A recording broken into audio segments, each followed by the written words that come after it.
ओम शांति। अमृत वेला। जितना अमृत वेला का महत्व रखेंगे उतना महान बनेंगे। बाबा के महावाक्य हैं, बाप जानते हैं। बच्चे मेहनत भी बहुत करते, त्याग भी किया, सहन भी करते, लेकिन जिससे स्नेह होता है उसकी छोटी सी कमजोरी भी देख नहीं सकते। सदा श्रेष्ठ बनाने की शुभ भावना रहती है, इसलिए ये सब देखते सुनते हुए भी संपन्न बनाने के लिए इशारा दे रहे हैं। बाप दादा सदा बच्चों के साथ हर कदम में सहयोगी है और अंत तक रहेंगे।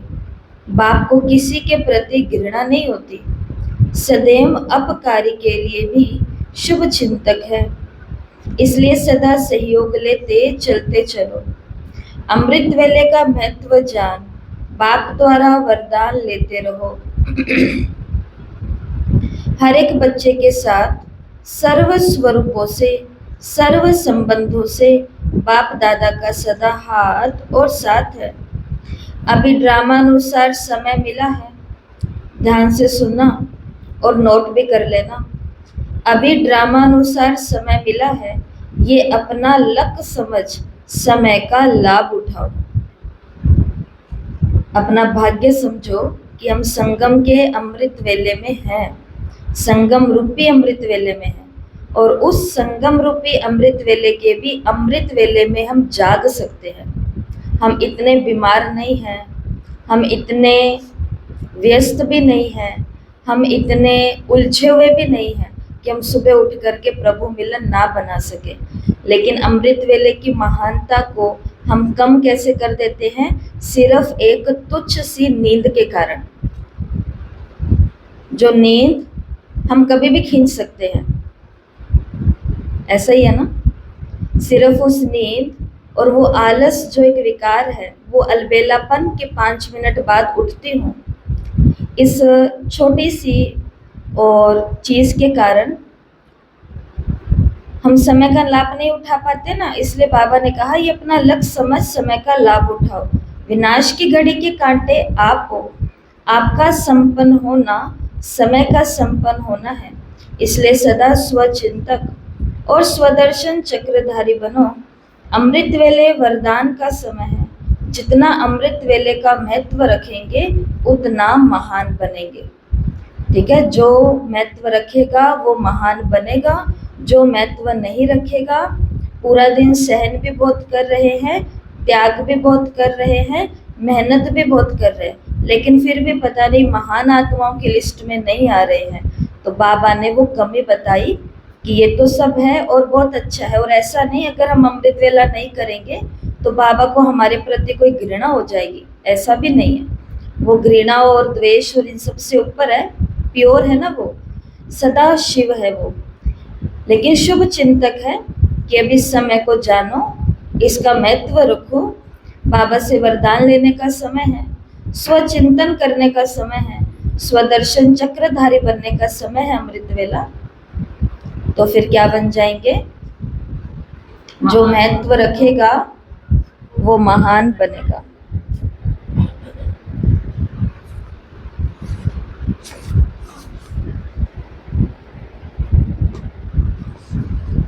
तो आज 20 जुलाई 2026 बाबा के महावाक्य, मीठे बच्चे, मीठे बच्चे, बेगर से प्रिंस बनने का आधार पवित्रता है। पवित्र बनने से ही पवित्र दुनिया की राजाई मिलती है। तो रंक से राव बनना है, बेगर से प्रिंस बनना है, तो उसका आधार है पवित्रता, और पवित्र बनने से ही पवित्र दुनिया की राजाई मिलती है। प्रश्न, इस पाठशाला का कौन सा पाठ तुम्हें मनुष्य से देवता बना देता है? उत्तर, तुम इस पाठशाला में रोज यही पाठ पढ़ते हो कि हम शरीर नहीं आत्मा हैं। आत्मा अभिमानी बनने से ही तुम मनुष्य से देवता, नर से नारायण बन जाते हो। इस समय सब मनुष्य मात्र पुजारी अर्थात पतित देह अभिमानी हैं, इसलिए पतित पावन बाप को पुकारते रहते हैं। गीत छोड़ भी दे आकाश सिंहासन। ओम शांति। बच्चे जानते हैं कि ये ओम शांति किसने कहा? कौन से बच्चे? आत्माएं जानती है कि ओम शांति किसकी आत्मा ने कहा? परम पिता परमात्मा ने कहा। बच्चे जानते हैं मनुष्य की आत्मा ने नहीं कहा, ये परम पिता परमात्मा शिव ने कहा। तो जब सुनते हो ओम शांति तो उस समय याद रखना, ये ओम शांति सामने बैठे हुए किसी मनुष्य आत्मा ने नहीं कहा जिसके हाथ में मुरली है। ये किसने कहा? शिव बाबा ने कहा। तो जब भगवान ओम शांति कर रहा है तो हमें बदले में कैसा ओम शांति करना है? ओम शांति। ऐसा? तो फिर कैसा? ओम शांति। हाँ, ऐसा कि जिससे हमारा जो रोम रोम है वो जाग उठे, खिल उठे खुशी के अंदर कि अरे बाबा ने मुझे ओम शांति कहा और बदले में मैंने भी क्या कहा बाबा को? ओम शांति का। प्यार भी हो, खुशी भी हो। तो बाबा ने आज याद कराया फिर से। वो सभी का बाप ऊंचे ते ऊंचा है। अब गीत में सुना, भारत पर बहुत माया का परछाया पड़ा हुआ है, बहुत पतित बन गए हैं, इसलिए पुकारते हैं कि हे पतित पावन फिर से आओ पावन बनाने। आत्मा बुलाती है अपने बाप को जिसको भगवान कहते हैं वही पतित पावन है, एक की ही महिमा होती है। वो है सभी आत्माओं का बेहद का बाप। यहाँ सब पतित बन गए हैं तो पुकारते हैं हे परम पिता परमात्मा। वही ज्ञान का सागर भी है और पतित पावन भी है। वो पिता भी है तो शिक्षक भी है, क्योंकि ज्ञान का सागर भी है और वर्ल्ड अथॉरिटी भी है। सभी वेदों, शास्त्रों, ग्रंथों को जानने वाला भी है। उसको कहते ही हैं नॉलेजफुल। तो इस समय सब पारलौकिक बाप को पुकारते हैं क्योंकि सभी दुखी है। कहते हैं गॉड फादर। उनका नाम भी तो चाहिए ना। उनका नाम गाया हुआ है शिव बाबा। वही ऊंचते ऊंच ज्ञान का सागर, सुख का सागर, शांति का सागर है। ये मनुष्य की आत्मा अपने बाप की महिमा करती है। ऊंचते ऊंच आत्मा किसकी है? परम पिता परमात्मा की। वो है परम। पतित मनुष्य उनको याद करते हैं। सतयुग में जब पावन भारत था, देवी देवताओं का राज्य था, तो कोई भी पतित नहीं था। ये है तमो प्रधान दुनिया, अर्थात दुनिया में जो भी मनुष्य रहते हैं सब पाप आत्माएं हैं। नहीं चाहते तो भी क्या हो जाते हैं? हमें पता ही नहीं चल रहा। हम गए हैं किसी को सुख देने के लिए, पर बातों बातों में ऐसी बातें हम छेड़ लेते हैं, बोल देते हैं, जिससे क्या बना करके आ जाते हैं? अपना पाप बना करके आ जाते हैं। इसके लिए ये समय ऐसा चल रहा है जहाँ पुण्य करने जाएंगे तो भी क्या हो जाएंगे? पाप। इसके लिए नियम है, अगर पुण्य करने जाना है, जाते समय भी आत्म अभिमानी, वो पुण्य करते समय भी आत्म अभिमानी, और पुण्य करके जो वापस निकल रहे हैं तो भी क्या रहना है? आत्म अभिमानी। नहीं तो तीनों तरफ माया बैठी है। तीनों ही दिशा में हम क्या कर सकते हैं? पाप कर सकते हैं। करने के लिए गए तो आत्मा समझ करके नहीं गए, करने लगे तो भी आत्मा समझ के नहीं किया, और वापस जब निकले, मानो गए भी आत्मा समझ के थे, वहां पर कार्य भी आत्मा समझ के किया, पर वहां से निकलते निकलते भूल गए कि हम कौन है, भूल गए कि हम आत्मा हैं। तो फिर उस पुण्य का घमंड आ गया, उस पुण्य का अभिमान आ गया, उस पुण्य का ना जाने क्या क्या आ गया। इसके लिए स्मृति चाहिए कि मैं करने क्या जा रहा हूँ। बाकी बाबा ने तो देखो ये कहा ना कि अभी दुनिया क्या है? तमो प्रधान है, अर्थात इस दुनिया में जो भी मनुष्य रहते हैं सब पापात्माएं हैं। यही भारत पावन था और यही भारत पतित हो गया है। यहाँ कलयुग में सब पतित है। तुम जानते हो ज्ञान का सागर, पतित पावन, परम पिता परमात्मा परम धाम से आकर हमको ब्रह्मा द्वारा पढ़ाते हैं। जरूर उनको शरीर तो चाहिए ना। ये बातें कोई शास्त्रों में नहीं है। ज्ञान का सागर जो अथॉरिटी है वही सब कुछ जानते हैं। भारत में चित्र भी दिखाते, विष्णु की नाभि से ब्रह्मा निकला, उनको हाथ में शास्त्र दिए हैं। अभी विष्णु कोई सब शास्त्रों का सार नहीं सुनाते। परमपिता परमात्मा ज्ञान का सागर ब्रह्मा द्वारा सभी शास्त्रों का सार सुनाते हैं। इसलिए ब्रह्मा जी जो भक्ति मार्ग में 4 मुखों वाले ब्रह्मा जी दिखाए, जिनके 3 मुख हमें दिखते हैं, तो उन ब्रह्मा जी के हाथों में क्या दिखाए? 4 वेद, 18 पुराण, 1 माला और 1 कमंडल दिखाया।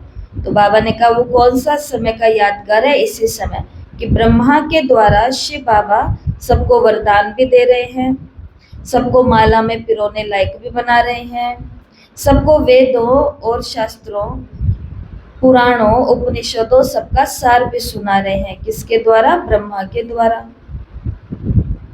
ब्रह्मा विष्णु शंकर का भी वो रचयिता है। ब्रह्मा को व विष्णु को ज्ञान का सागर नहीं कहेंगे। और बाबा ने कहा शंकर की तो बात ही छोड़ दो। अभी ज्ञान का सागर कौन? निराकार ऊंचते ऊंच परमात्मा ही पतित पावन है। ये महिमा है उस परम पिता परमात्मा की। यहाँ भी आत्मा की महिमा होती है। आत्मा ही शरीर द्वारा कहती है मैं प्रेसिडेंट हूँ, मैं बैरिस्टर हूँ, मैं फलाना मिनिस्टर हूँ। आत्मा ही मर्तबा लेती है। शरीर द्वारा आत्मा कहती है मैं एक शरीर छोड़ दूसरा लेता हूँ। इस समय जब बाप आते हैं, कहते हैं बच्चे आत्म अभिमानी बनो। अगर हमको पुण्यात्मा बनना है, देवात्मा बनना है, तो संगम पर क्या बनना पड़ेगा? हर कर्म में आत्म अभिमानी। कर्म से पहले, कर्म के दौरान और कर्म के पश्चात, बाद में भी। मैं तुम्हारा बाप आया हूँ तुमको यही पाठ पढ़ाने। ये पाठशाला है। मनुष्य से देवता, नर से नारायण, नारी से लक्ष्मी बनने की। बाप को सभी आत्माएं बुलाती हैं, हे परमपिता परमात्मा, अब निराकारी दुनिया से साकारी दुनिया में आओ, रूप बदलो। तुम निराकारी आत्माएं तो जब शरीर में आती हो तो गर्भ में आती हो, पुनर्जन्म लेती हो। बाप समझाते हैं तुमने 84 जन्म गर्भ से लिए। एक शरीर छोड़ फिर दूसरे गर्भ में जाते हो। ऐसे 84 जन्म लेते हो, 84 जन्म, 84 माँ बाप, 84 गर्भ, और ना जाने कितने बच्चे, कितने बच्चों के बच्चे, और वो सारे किसके? मेरे। एक जन्म वाले भी मेरे, मेरा मेरा करते करते त्याग दिया शरीर। दूसरे जन्म में भी मेरा मेरा करते त्याग दिया शरीर। तीसरा, चौथा, पांचवा, 63 होते होते अब हमको ये लास्ट जन्म है, जहाँ जन्मे तो कैसे भी, बड़े भी कितने भी लोगों के बीच में हुए, मेरा मेरा करते, पर शरीर छोड़ेंगे कैसे ये किसके हाथ में है? क्योंकि हमें नॉलेज मिली है। इसलिए मुरली के एक ही पेज के अंदर अभी तक पहला पन्ना ही पढ़ा है, उसके अंदर भी बार बार शिव बाबा ने 3-4 बार कह दिया मैं ज्ञान का सागर तुम्हारा पिता हूँ, शिक्षक हूँ। तो वो हमें ज्ञान दे रहा है कि मेरा मेरा करते करते या कैसे। बाकी बताया कि 84 जन्म लेते हो, पर मैं गर्भ से नहीं आता हूँ। भारतवासी असल में देवी देवता धर्म के थे, फिर सीढ़ी नीचे उतरते आए क्षत्रिय वर्ण में, फिर वैश्य, फिर शूद्र वर्ण में कलाएं कम होती जाती। भारत 16 कला संपूर्ण था, फिर 14 कला बना। भारतवासी अपने जन्मों को नहीं जानते, 84 जन्म भारतवासी ही लेते हैं, और कोई धर्म वाले 84 जन्म नहीं लेते। तुम स्वदर्शन चक्रधारी बने हो, ये ज्ञान की बात है। स्वदर्शन चक्रधारी बनने से तुम चक्रवर्ती महाराजा बनते हो स्वर्ग का। तुम अच्छी रीति जानते हो हम यहाँ आए हैं पतित से पावन बनने, ये है ही पतित दुनिया। तो हम सभी जानते हैं ना कि हम इस पाठशाला में क्यों आए हैं? पतित से पावन बनने। इस दुनिया में ये कुछ ही ऐसे स्थान बचे हुए हैं भगवान के द्वारा, जिन स्थानों पर आज इस भयंकर कलिकाल में भी औरों को पतित बनने की शिक्षा नहीं मिल रही है, तो भी कौन सी शिक्षा मिल रही है? पावन बनने की, धर्मात्मा बनने की, देवात्मा बनने की। और अगर हम इस स्थान का महत्व नहीं रखेंगे तो, अगर हम इन स्थानों का महत्व नहीं रखेंगे तो फिर ये स्थान हमारे लिए आम से स्थान हो जाएंगे। जैसे वहां पर वो है, वहां पर वो है, ऐसे ये है। इसके लिए जैसा कि आपने अमृत वेले के बारे में सुना, महान तभी बनेंगे जब किसी भी समय या किसी भी स्थान या किसी भी व्यक्ति का महत्व रखेंगे। अगर वो व्यक्ति हमारे लिए इम्पोर्टेंट ही नहीं है, अगर वो स्थान हमारे लिए इम्पोर्टेंट ही नहीं है, और अगर टाइम हमारे लिए महत्वपूर्ण नहीं है, तो महान कौन बनेगा फिर? हम तो नहीं बनेंगे। अभी हम एक स्कूल में गए, उस स्कूल के प्रिंसिपल इतने प्राउड, इतना खुश अनुभव कर रहे थे जब हमने उनसे पूछा कि आपका रेजिडेंस कहाँ पर है, ऐसी कोई बात चली, तो उन्होंने कहा कि मैं जन्मा भी इसी गांव में, पढ़ा भी इसी स्कूल में, तैयारी भी मैंने इसी स्कूल से की थी, और 2 बारी प्रिंसिपल बना, वो भी इसी स्कूल का। क्यों? कारण क्या रहा होगा? अगर मैं सोचती हूँ तो कारण यही रहता है कि उन्होंने टाइम की भी वैल्यू रखी, उस स्कूल की भी वैल्यू रखी, वहाँ के टीचर्स की भी वैल्यू रखी। तो स्कूल ने, उस स्थान ने उनको ही सारी प्राप्ति करा दी, वहीं पर ही बैठे बैठे। नहीं तो आज सरकारी नौकरी आती है तो कहाँ पर होते हैं और कहाँ पर पहुँच जाते हैं। तो ऐसी भी देखो चीज़ें होती है। कारण क्या है? महत्व। जैसे कि बाबा ने अभी मुरली में कहा कि बाबा हमें स्वदर्शन चक्रधारी बना रहे हैं, तो ही चक्रवर्ती महाराजा बनेंगे स्वर्ग में। बाकी बाबा ने कहा ये तो है पतित दुनिया, और तुम यहाँ आए हो पतित से पावन बनने। पतित पावन सर्व का सद्गति दाता एक ही बाप है, सब उनको ही पुकारते हैं, बाप को याद करते हैं, श्री कृष्ण को नहीं। श्री कृष्ण ने गीता नहीं सुनाई। गीता है सर्व शास्त्र में शिरोमणि। भारत की गीता किस धर्म का शास्त्र है? आदि सनातन देवी देवता धर्म का। किसने गीता गाई? राजयोग किसने सिखाया? परम पिता परमात्मा पतित पावन बाप ने। तो तुम्हारी आत्मा जो निराकार थी, उसने अभी ये साकारी शरीर धारण किया है।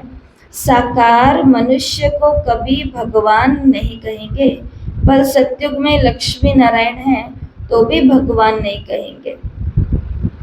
ये तो करके उपाधि, ये तो करके टाइटल दिया जाता है।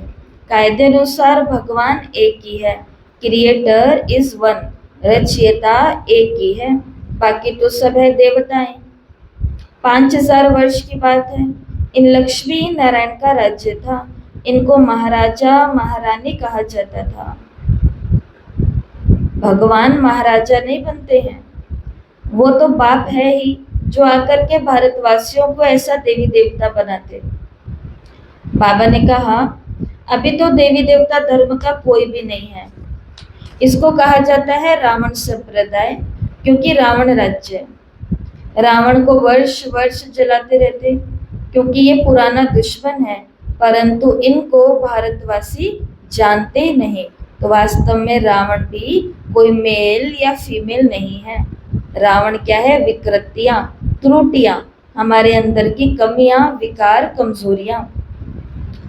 तो बाबा ने कहा भारतवासी जानते नहीं कि ये हमारा पुराना दुश्मन है। शास्त्रों में भी वर्णन नहीं है कि रावण कौन है, रावण के 10 शीश क्यों दिखाए हैं। इन बातों को अच्छी रीति समझना है। मनुष्य तो बिल्कुल ही पत्थर बुद्धि है। पारस बुद्धि इन लक्ष्मी नारायण आदि को कहेंगे। पारसनाथ, पारसनाथनी का राज्य था, यथा राजा रानी तथा प्रजा। भारत जैसा सुखधाम और कोई खंड नहीं था। जब भारत में स्वर्ग था तो कोई बीमार, दुख, रोग नहीं था। कोई बीमारी नहीं थी, कोई दुख नहीं थे और कोई भी रोग नहीं थे। संपूर्ण सुख था। तो चलना ऐसी दुनिया में तैयार है? कौन सी दुनिया? जिस दुनिया में कोई बीमारी नहीं, याद रखना, जिस दुनिया में कोई दुख नहीं, जिस दुनिया में कोई रोग नहीं। अब बीमारी और रोग को बाबा ने अलग अलग कर दिया, तो शायद इसका मतलब ये हो सकता है, तो बीमारी का मतलब बीमारी हो गई मानो, दुख का मतलब दुख हो गया। रोग किस किस को लगते हैं? रोग मन को लगते हैं, या बीमारियां मन को लगती है, चरित्र को लगती है, सोच, इनकी तो सोच ही बीमार है, ऐसा कहते हैं कभी कभी। तो ना मानसिक, ना शारीरिक, ना सामाजिक, ना आध्यात्मिक, ना आर्थिक, कोई भी प्रकार का रोग नहीं होगा, दुख नहीं होगा, बीमारी नहीं होगी, संपूर्ण सुख था। तो चलना है क्या उस दुनिया में? कौन कौन है चलने के लिए तैयार? तैयार है, तैयार है। बोरिया बिस्तरा तैयार है, बैग पैकेज बताओ। जो जो वीआईपी लोग होते हैं ना एकदम, तो वो अपने साथ साथ उठा उठा के नहीं घूमते, वो पहले ही तैयार करके आके भेज देते हैं, वो आता रहेगा और हम चले जाते हैं। तो अगर हमको नई दुनिया में जाना है, ऐसी दुनिया में जाना है, संपूर्ण सुख की दुनिया में जाना है, तो क्या करना पड़ेगा? बाबा को वारिस बनाना पड़ेगा। पहले अपना सर्वस्व समर्पण करना पड़ेगा, उधर के लिए भेजना पड़ेगा, तब वहां हमारे लिए महल तैयार होंगे। सुख की दुनिया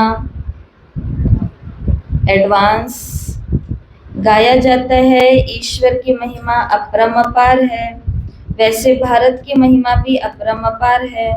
सारा मदार पवित्रता पर है, पुकारते भी ऐसे ही हैं, पुकारते भी ऐसे हैं, सब पतित है, पीस नहीं है, प्रोस्पेरिटी नहीं है, तो ना शांति है ना सुख है।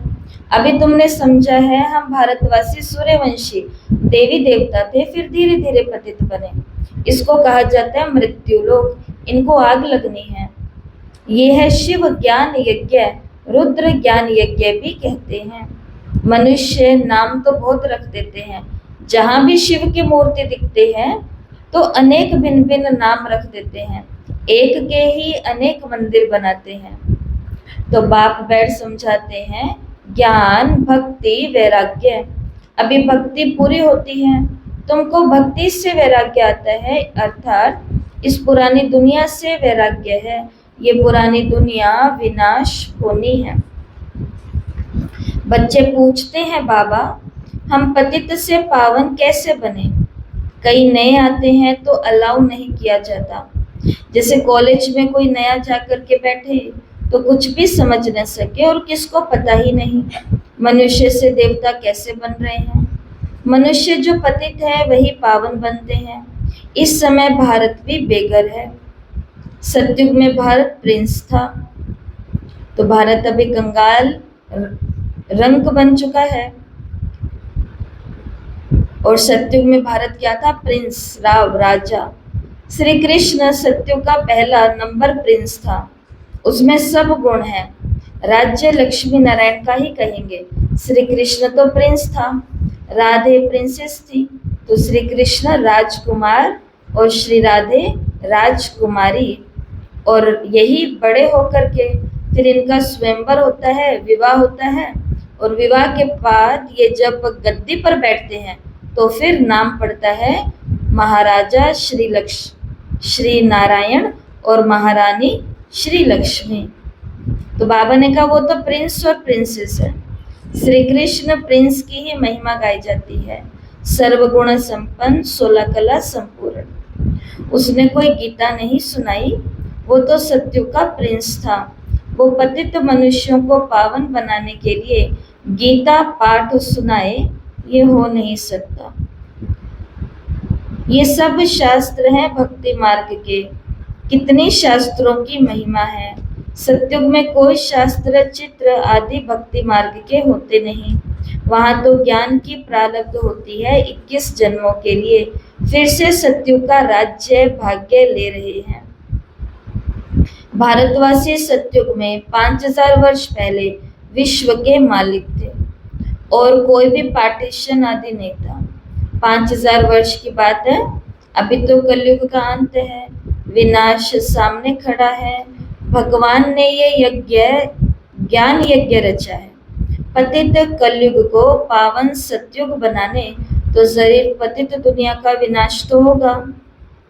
गाया भी हुआ है, ब्रह्मा द्वारा आदि सनातन देवी देवता धर्म की स्थापना सो अभी शिव बाबा ब्रह्मा द्वारा कर रहे हैं। तुम अभी मनुष्य से देवता बन रहे हो, गाते भी हैं।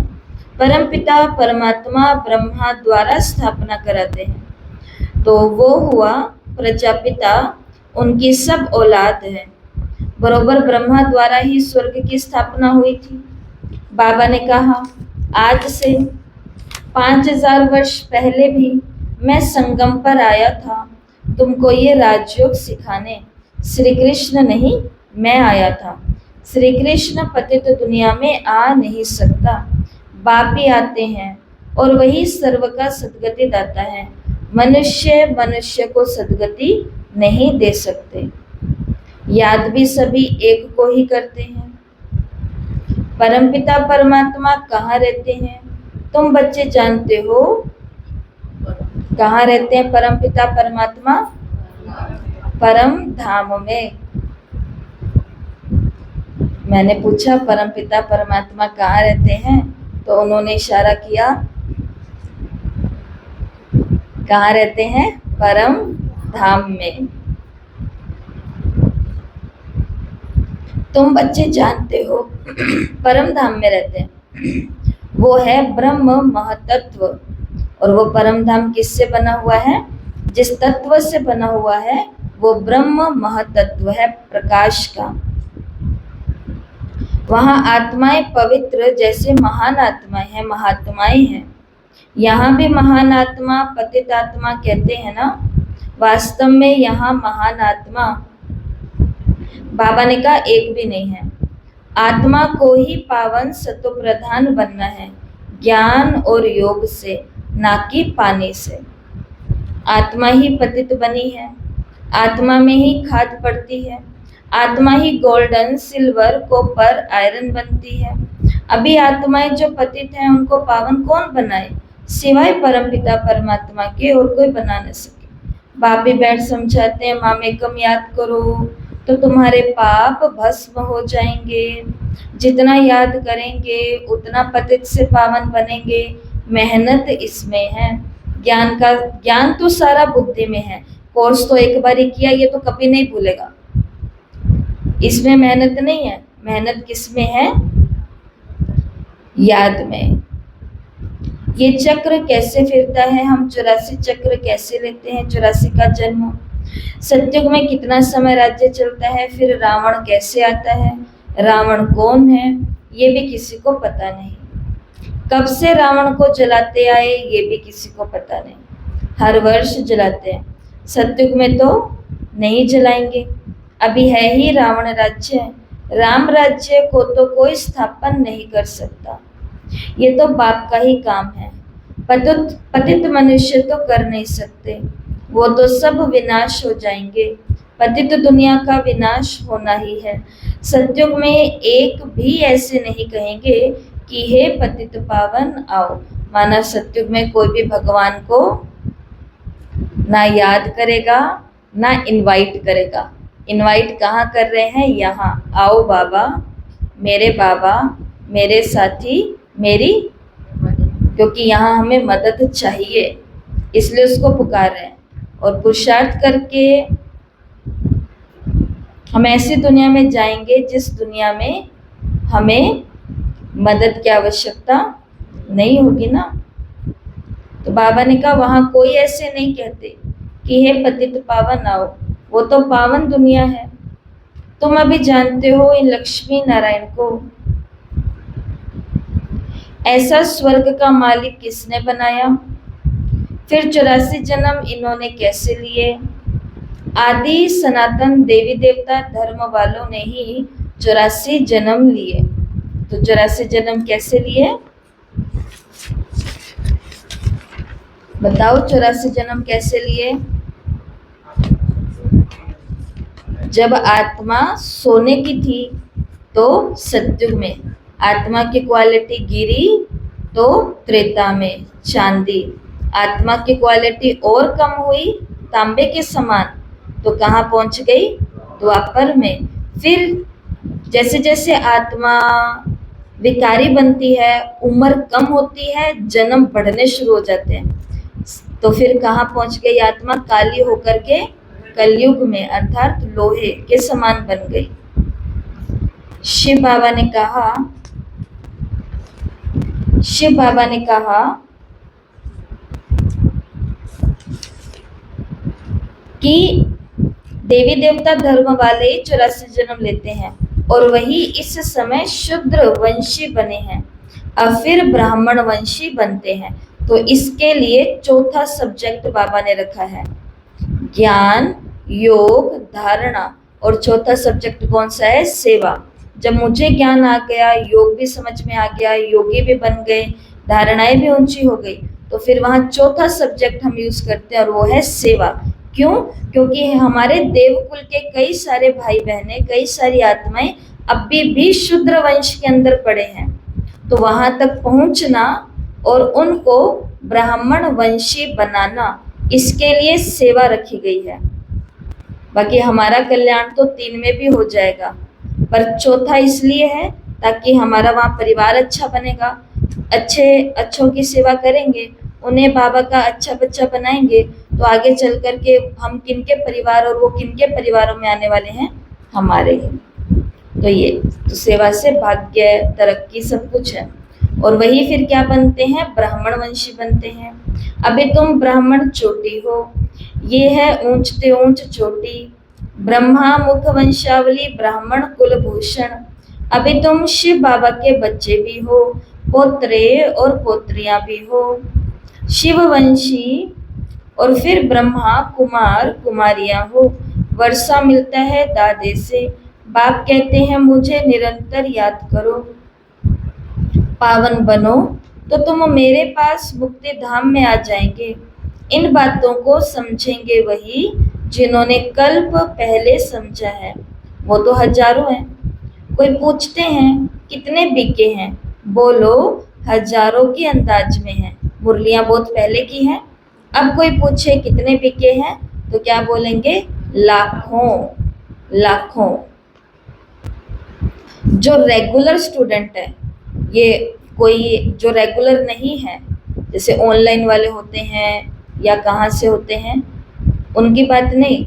जो दर्ज है हमारा मधुबन से, कितने लोग वहाँ शिविर के लिए पहुंचे, कौन बाबा मिलन में आते हैं, तो उनकी संख्या लाखों में है, लगभग 11-12 लाख के आसपास। तो बाबा ने कहा कोई पूछते हैं कितने बिके हैं, तो बोलो हजारों के अंदाज में है। इस दैवी झाड़ की वृद्धि होती जाती है। अब फिर से सैंपलिंग लग रहा है आदि सनातन देवी देवता धर्म का, क्योंकि देवता धर्म है नहीं, सब अपने को हिंदू कहलाते रहते और धर्मों में कन्वर्ट हो गए हैं। फिर सब निकल आएंगे, आकर बेहद के बाप से वर्षा लेंगे। तुम आए हो बेहद के बाप से बेहद के सुख का वर्षा पाने, अर्थात मनुष्य से देवता बनने। अच्छा, मीठे मीठे सिकिलधे बच्चों प्रति माता पिता बाप दादा का याद प्यार और गुड मॉर्निंग। रूहानी बाप की रूहानी बच्चों को नमस्ते। हम रूहानी बच्चों की रूहानी माता पिता बाप दादा को याद प्यार, नमस्ते, गुड मॉर्निंग, ओम शांति। शुक्रिया बाबा, शुक्रिया, वाह बाबा वाह।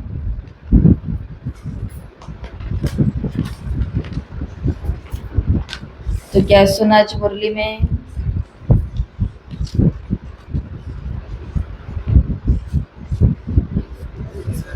पेपर तो लें, क्या सुना मुरली में?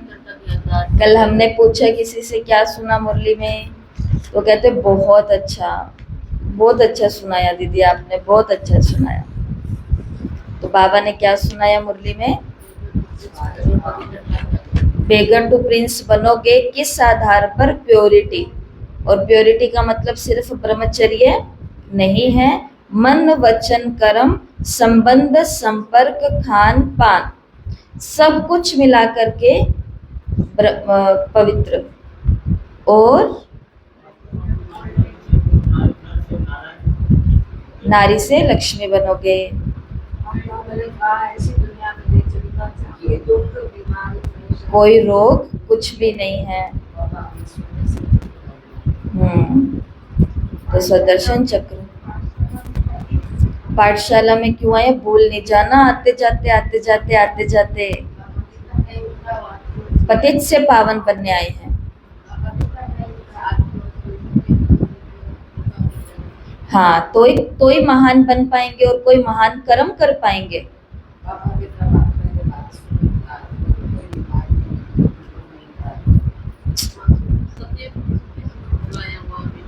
सत्य में देखो सुख ही सुख होगा, पर सुख का सागर नहीं होगा। इसलिए वो कब भी है, अब भी है। कितने साल के लिए कुछ नहीं पता, कितने मिनट के लिए कुछ नहीं पता, कितने सेकंड, जब तक हम जी रहे हैं तब तक हमारे लिए है। नहीं तो फिर बच्चा और कुछ बन गए तो वो बच्चे वाले काम करते रह जाएंगे। किसी के पोत्रे धोत्रे जाकर के बन जाएंगे तो शिव बाबा कैसे, क्या कर पाएंगे हम? और क्या कर पाते हैं? जो हमारे परिवारों के बच्चे जुड़े हुए हैं वो गुड मॉर्निंग और गुड नाइट शिव बाबा कर पाते हैं। इसके अलावा उनको क्या करना आता है? क्या वो अपने को आत्मा समझ के पाप काट सकते हैं क्या? वो तो हम कर सकते हैं समझदार होने के बाद में। और कोई विशेष बात जो बाबा ने कही?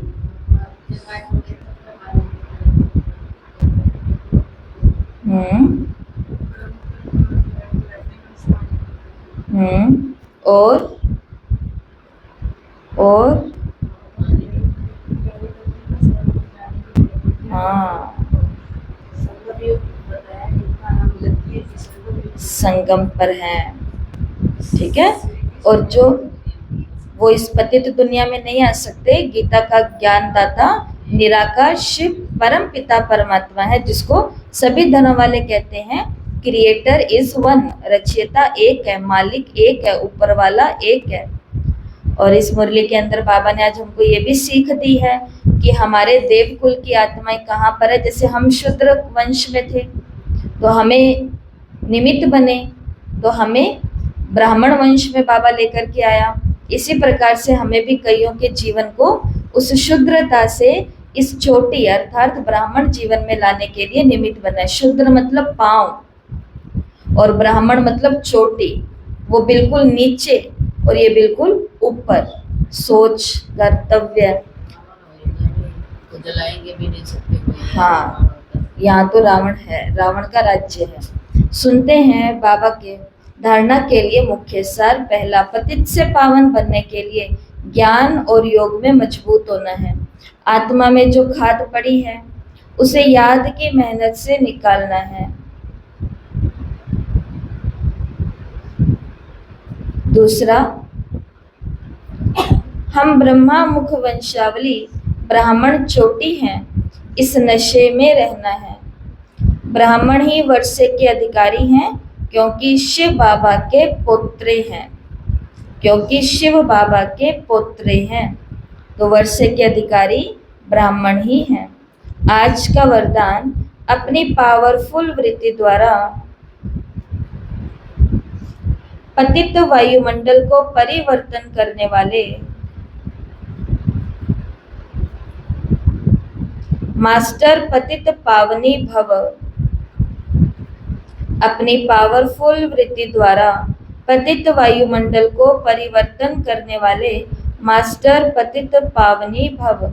बाबा ने कहा, कैसा भी वायुमंडल हो, लेकिन स्वयं की शक्तिशाली वृत्ति वायुमंडल को बदल सकती है। वायुमंडल विकारी हो, लेकिन स्वयं की वृत्ति निर्विकारी हो। जो पतितों को पावन बनाने वाले हैं वो पतित वायुमंडल के वशीभूत नहीं हो सकते। मास्टर पतित पावनी बन स्वयं की पावरफुल वृत्ति से अपवित्रता व कमजोरी का वायुमंडल मिटाओ।